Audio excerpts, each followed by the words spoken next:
আসসালামু আলাইকুম এভরিওয়ান। বোনের মৃত্যু গল্পের 10 নম্বর পার্ট নিয়ে চলে আসলাম। তো বেশি কথা না কইয়া চলুন গল্প শুরু করা যাক। বলতে বলতে দরজা বন্ধ করে চলে গেল।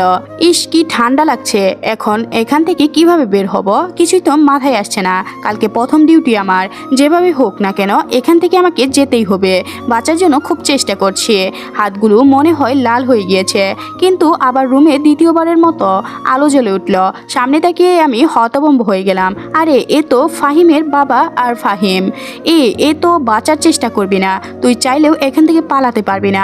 আমি বললাম আমার মনে হয় বহুদিন পর সাথে গত থেকে বের হয়েছে। ফাহিম বলল, তোরে আমার সেই দিনই মেরে ফেলা উচিত ছিল। তুই আমার ছেলের দুইটা হাত কেটে দিয়েছস, এরপরও আমি তোরে কিছু করিনি, কিন্তু আজকে তোরে আমি কুকুরের মতোই মারব। আমি বললাম চেষ্টা করে দেখতে পারিস। সে দেখতে হবে না, আমি যা বলি এমনি হয়ে যায়। কিন্তু একটা জিনিস বুঝলাম না, সেই ছেলেটা কারোর সাথে পর্যন্ত উঁচু গলায় কথা বলতো না, সে কিভাবে পারলো আমার ছেলের হাতটা কেটে দিতে? আমি বললাম আমি তো খারাপ পথে যেতে চাই না, কিন্তু তোদের মতো কিছু কুকুরের বাচ্চার জন্য যেতে হয়েছে। তবে কুকুরের ছেলে মেয়ে যে কুকুরই হয় সেটা হয়তো তোদের না দেখলে বুঝতে পারতাম না। ফাহিমের বোন চোখ ডল করে বলল, বাবা ও আমাদের কুকুর বলছে, একটু ভালো করে আদর করে দাও। আর কালকের পর থেকে আমি ওকে আর যেন এই পৃথিবীতে না দেখতে পাই। আমার খুব ঘুম পাচ্ছে, আমি এখন গেলাম বাবা। আমি বললাম আরে যাবি কেন, আমাকে মারবি না? তোর কত দম আছে তা আজকে আমি পাল্লা দিয়ে ওজন করে দেখব। আমি বললাম আমার বাহু দুটো ধম বন্ধ আছে, তবে আমি যদি এখান থেকে যেতে পারি তোদের কাউকে ছাড়বো না, এটা মনে রাখিস। কিন্তু তুই তো আজকে এখান থেকে যেতেই পারবি না। ফাহিম বলল, বাবা এত কিছু কিসের কথা, শালাকে মেরে দাও। মানুষ কাঁদে, মানুষ হাসে ও জমিনের ভিতরে, তবে তোরে শালা মারবো ওরে কুত্তার মতোই। আমি বললাম এই কবিতার মানে কি জানিস? ঠিক এভাবেই তোদের আমি মারব, কুকুরের মতো, তাই নাকি? ওনার হাত থেকে লাঠিটা দিয়ে আমাকে মারতে লাগলো। মারতে মারতে উনি হাঁপিয়ে গিয়েছে। হঠাৎ আমাকে মারা বন্ধ করে দিয়ে বললেন, তোরে আমি এভাবে মারবো না। ফাহিম বলল, বাবা কি বলছো তুমি? ওকে আমি এভাবে মারবো না, ওর মাকে আগে ওর সামনে মারবো, পরে ওকে। শুনছি ওর মা নাকি বহু তেজ। আমি বললাম যদি দুনিয়াতে বাঁচার ইচ্ছা হয় তাহলে আমার আম্মুর নাম নিবি না, নইলে কিভাবে যে তোরে মারবো এটা তুই চিন্তাও করতে পারবি না। ফাহিম বলল, বাবা আর দ্বিতীয়বার এই ভুল করো না, ওকে মেরে ফেলো। আরে তুই এত চিন্তা করিস না, তুই শুন দেখ ওদের পরিবারকে আমি কিভাবে মারি। আমি একটা হাসি দিয়ে বললাম, যদি পারিস করে দেখা। উনি একটা চাকু নিয়ে আমার হাতের বাঁধনগুলো অর্ধেক খুলে দিয়ে বললেন, যদি পারিস এখান থেকে পালিয়ে যা, নইলে এভাবেই মারবো তুই। আর তুই চাস না তোর সামনে তোর মাকে মারে। যদি তোর পরিবারের সবাই মৃত্যু দেখতে চাস তাহলে এখান থেকে পালিয়ে যা। এই ফাহিম চল। আমি বললাম যা আমিও দেখে চাই তুই আমার কি করতে পারিস। কপাল দিয়ে রক্ত বের হয়ে মুখে চলে আসছে। বাঁচার জন্য খুব চেষ্টা করছি, কিন্তু মনে হচ্ছে না কখন যে এই অবস্থায় চোখ গিয়েছে বলতে পারি না। যখন ঘুম ভাঙলো তখন অনেকটা সকাল হয়ে গিয়েছে। তবে হাতের বাঁধনগুলো অনেকটাই ঢিলে হয়ে গিয়েছে। কিছুক্ষণ চেষ্টা করার পর সফল হলাম। তাড়াতাড়ি দৌড়ে বাসায় গেলাম। আম্মু আর আব্বু আমার এই অবস্থা দেখে অবাক হয়ে তাকিয়ে আছে। সময় বেশি নেই, আগে রিয়া ম্যামের বাসায় যেতে হবে। এমন হবে পোশাক পরলাম যাতে কেউ না চিনতে পারে, কারণ শরীরের মারার অনেক আঘাত আছে। দৌড়ে বাসা থেকে বের হলাম। আম্মু পিছনে ডেকে বলল, তোর কি হয়েছে? আমি বললাম বাসায় এসে বলবো আম্মু, এখন দেরি হয়ে যাচ্ছে, একটা রিক্সা নিয়ে যাই। রিয়া ম্যামের বাসার সামনে নেমে রিক্সা ভাড়া মিটিয়ে ভিতরে ঢুকে দেখি ম্যাডামের বাবা দাঁড়িয়ে আছেন। যাক বাবা, সেখানে বাঘের বই সেখানেই সন্ধ্যা হয়। উনি আমাকে দেখে, এই ছেলে এদিকে আস। আমি ম্যামের বাবার সামনে গিয়ে বললাম, জি স্যার, তোমাকে তো চিনতে পারলাম না, তাছাড়া আমার সিকিউরিটি গার্ড তোমাকে ভিতরে আসতে দিল কেন? আমি বললাম, আরে স্যার আমাকে চিনতে পারলেন না, আমি রেদওয়ান। উনি আমার দিকে একবার ভালো করে তাকিয়ে দেখলেন। আমি তো মনে করেছি তুমি ভয় পেয়েছো আর আসবে না। আমি বললাম, কি বলেন স্যার, ভয় আর আমি? আমাকে দেখে আপনার মনে হয় আমি ভয় পেয়েছি? আচ্ছা যাক, সেসব কথা বাদ দাও তো, এখন বলো প্রথম দিন এত দেরি করলে কেন? আমি বললাম, স্যার দেরি করতে চাইনি, কিন্তু আমার ব্যথা ছিল, মাথা ব্যথা ছিল। মিথ্যা বললাম, প্রথম দিন দেরি করছো তো মাফ করলাম, দ্বিতীয়বার যেন এমন ভুল না হয়। আমি বললাম, না আর কখনো হবে না। এখন কি আমি যেতে পারি? যাবে, তবে তোমাকে দেখে কেউ চিনতে পারবে না। হঠাৎ এই রূপ নিলে কেন? আমি বললাম, আমি শুধু ম্যামের বডিগার্ড হয়ে থাকতে চাই না, আমি ওনার পাশে একজন গোয়েন্দা হয়েও কাজ করব। এজন্য কেউ যেন দেখে আমাকে না চিনতে পারে, এই জন্যই আমি এই পোশাক পরলাম। তোমার কথা শুনে আমি সত্যি খুব খুশি হয়েছি। এমন বডিগার্ড থাকলে আমারও মনে হয় আমার মেয়ের কিচ্ছু হবে না। সকালে কিছু খেয়ে আসছ? আমি বললাম, আপনি আমার খাবারের কথা বলবেন না। ওই দিন আপনি আমাকে পরীক্ষা করতে বিষ খাইয়ে দিলেন, সারা জীবন মনে থাকবে। ও এই জন্যই আমার ওপর রাগ করে আছো নাকি? সরি, এই একটু মনে পরীক্ষা করতে হয়, নইলে সবাইকে বিশ্বাস করে নিলে আমার মেয়ের কি হবে একবার চিন্তা করছো? আমি বললাম, স্যার এক তো দেরি করে আসছি, আপনিও আরও দেরি করিয়ে দিলেন। না জানি এখন আমাকে ম্যাম কি বলে, তবে এখন কি আমি যেতে পারি? তাড়াতাড়ি যাও। আমি তাড়াতাড়ি উপরে রিয়া ম্যামের রুমের সামনে গিয়ে দেখি তাসলিমা ভিতরে দাঁড়িয়ে আছে আর রিয়া ম্যাম কি জানি লেখছে। আমাকে একবার ভালো করে তাকিয়ে দেখলেন। ম্যাম বলল, এই ছেলে যেখানে দাঁড়িয়ে আছে সেখানে দাঁড়িয়ে থাক, ভিতরে আসার দরকার নেই। আমি বললাম, কিন্তু ম্যাম বাবাকে বল আমার নতুন বডিগার্ড দরকার নেই। তবে তোমার কণ্ঠ এমন চিনা চিনা লাগছে কেন?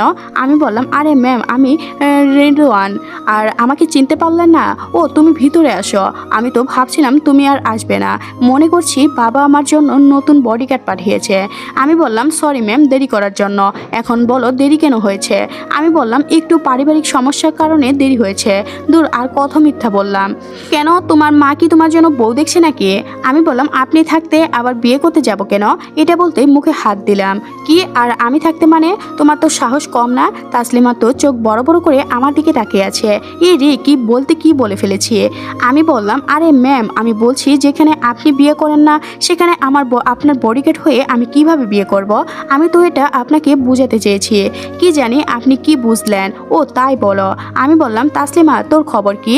ম্যাম বলল, ম্যাম আমি একটু ওর সাথে বাইরে কথা বলতে পারি? ম্যাম বলল, না, যা বলার এখানেই বলো। তুই স্যারকে ইমপ্রেশন দিছিস কেন?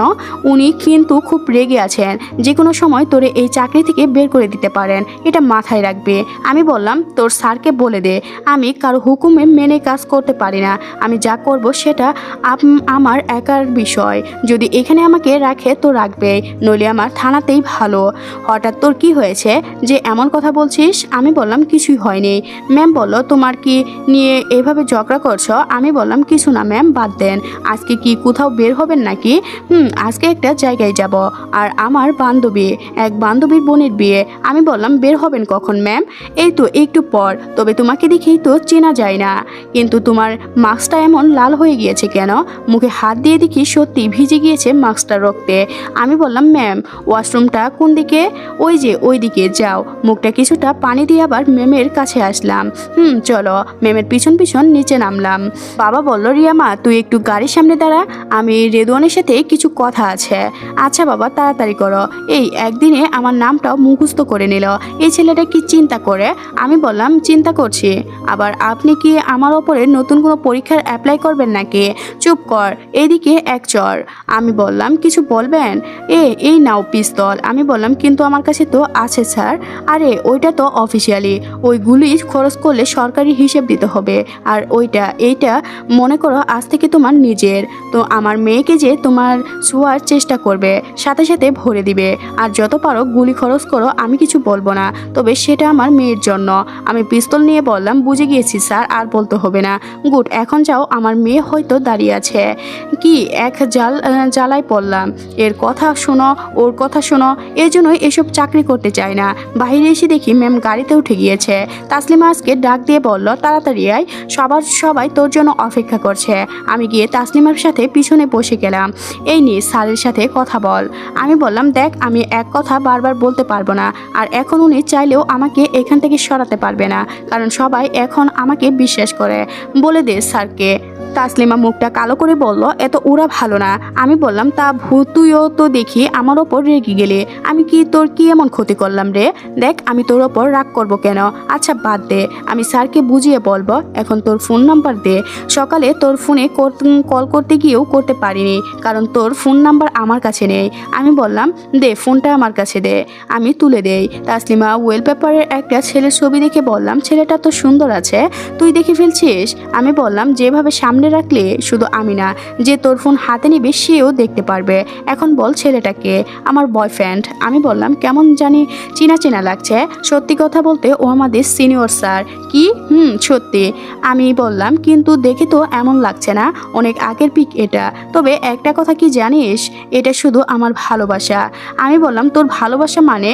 আরে আমি শুধু ওনাকে ভালোবাসি, কিন্তু ভয়ে বলতে পারি না। ওই একতরফা ভালোবাসা যাকে বলে। আমি বললাম ও এই ব্যাপার, এই জন্যই আপনি আমার সাথে রাগ করলেন। এখন বুঝতে পারছি। তো তুই তো এখন লাইনে আসছস, উনি শুনে ফেলবে না আমাদের কথা? না, বন্ধ করা যায়। আমি বললাম তবে ওনাকে আমার একটু বিলিয়ন টাইপের লাগে, কেমন জানি সব সময় অদ্ভুত আচরণ করে। ওনার নামে একদল উল্টাপাল্টা কথা বলবি না। আমি বললাম এত ভালোবাসা ওনার জন্য তো বলেই দিস না কেন? ভয় করে, এই জন্যই বলতে পারি না। আমি বললাম তবে কেন জানি আমার মনে হচ্ছে এই ভালোবাসা তোদের সফল হবে না। মজা করিস না আমার সাথে। আমি বললাম আমি কিছুটা আন্দাজ করতে পারছি, পরে আরেকদিন তোরে আমি বুঝিয়ে বলবো। এই ড্রাইভার আর কত দূর? এই তো স্যার একটু সামনে। আমি বললাম তাসলিমা শোন, মায়ের কাছে ম্যামের কাছে কাউকে ফেসেও দিস না। তাসলিমা আমার দিকে তাকিয়ে দেখে বলল এসব তোর আমাকে শিখাতে হবে না। গাড়ি থেকে নেমে স্যারের গাড়ির দরজা খুলে দিলাম। উনি নেমে পড়লেন। ওনার আশেপাশে অনেক পুলিশ আছে, তবে আমি আর তাসলিমা ওনার দুই পাশে। ভাবতেও একটু ভালো লাগছে, এমনভাবে ওনার পাশে দাঁড়িয়ে আছি কেউ দেখলে এমনি ভয় পাবেন। উনি ওনার বান্ধবীর সাথে কথা বলছেন আর আমার পাশে দাঁড়িয়ে আমরা শুনছি। কি রে রিয়া, এত দেরি করে আসলি কেন? সেই কখন তোর জন্য অপেক্ষা করে আছি।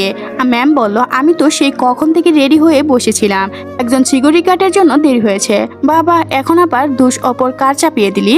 এই তুই আমাকে ইশারা করে কি বললো তুমি? একটু দূরে যাও, ওর সাথে আমার কথা পার্সোনাল আছে। আমি বললাম সরি ম্যাম, আমি এখান থেকে যেতে পারবো না, তবে তাসলিমা থাকবে আর তাসলিমা মেয়ে, এর ওপর খেয়াল রাখবো। না, এই মেয়েকে যেতে হবে। আমি বললাম ম্যাম মারতে চান? রিয়াও কি করে তোর বডিগার্ড? রে, কি কথা বলে আমি নাকি তোরে মারতে যাই? আমি বললাম ম্যাম ওনার হাব ভাব ভালো লাগছে না। দেখ তোর বডিগার্ডকে এখন থেকে যেতে বল, নইলে আমি ওরে খুন করে নেব। পিস্তল বের করে বললাম এটা তো ভালো করে চিনেন। রিয়া ম্যাম একটা হাসি দিয়ে বলল কি রে, তুই কি আবার ভয় পেলি? মেয়েটা ভয়ে একাকার হয়ে বলল না না, আমি আবার ভয় পাবো কেন? বুঝে গিয়েছি, আর বলতে হবে না। শোন, ওদের কাজ আমাকে সুরক্ষা দেওয়া, তুই বললেও শুনবে না। রেদওয়ান আর তাসলিমা একটু ওইদিকে যাও। আমি কতটা সময় থাকবো ম্যাম? এই 10 মিনিট। তাসলিমা বলল যদি ম্যামের কিছু হয় না তো কি হবে জানেন? আমি বললাম এই রিয়া, এসব বডিগার্ড দিয়ে আর কিচ্ছু যায় আসে না। দেখ মনে হয় একদম নিষ্পাপ, আর ভিতরে শুধু এটাই শুনে আমার ম্যামের থেকে একটু দূরে চলে আসলাম। রেদওয়ান তুই তো আজকে ফাটিয়ে দিলে। আমি বললাম ম্যামের বডিগার্ড আমি, এটা মাথায় রাখতে হবে না স্বরাষ্ট্রমন্ত্রী দিনে, কেমন যেন একটা সম্মান লাগে না রে? ঠিকই বললি, শরীরে আলাদা একটা ভাব জমে গিয়েছে। আমি একটা হাসি দিয়ে বললাম তোর পিছনে তো এখন ছেলে লাইন লেগে থাকবে। তাসলিমা চুল ঠিক করতে করতে বলল তাই তো, এটা তো আমি চিন্তাও করিনি। হঠাৎ আবার তাসলিমা মুখ কালো হয়ে গিয়েছে। আমি বললাম কি হয়েছে, মুখ অন্ধকার করে গেলে কেন? তাসলিমা আস্তে করে বলল স্যার বকা দিয়েছে। আমি বললাম দূর, এই জন্য আমি বলি কারো কথা শুনে কাজ করতে চাই না, যখন যা বলবে তাই শুনতে হবে। কাজ করাও তো একটা মজা আছে নাকি? উনি তো তোর আজকের পর থেকে আর চাকরিতে রাখবেন না বলছে। আমি একটা হাদিস দিয়ে বললাম দেখা যাবে কে কাকে চাকরিতে রাখে। বিয়ের ঝামেলা মিটিয়ে গাড়ির কাছে গেলাম, কিন্তু অবাক করে দিয়ে ম্যাম সবাইকে চলে যেতে বলল। আমাকে আর তাসলিমাকে রেখে ড্রাইভারকেও বিদায় করে দিলেন। ম্যাম আমাদের গাড়িতে উঠতে বললেন। আজকের গল্পটি এ পর্যন্ত শেষ হয়ে গেল। পরবর্তী পার্ট কমেন্ট বক্সে লিঙ্ক দেওয়া আছে, তো সবাই দেখে নেবেন এবং চ্যানেলটি সাবস্ক্রাইব করে নেবেন। নতুন চ্যানেলে আপলোড দেওয়া হবে পরবর্তী পার্টগুলো। ধন্যবাদ সবাইকে, ভালো থাকবেন।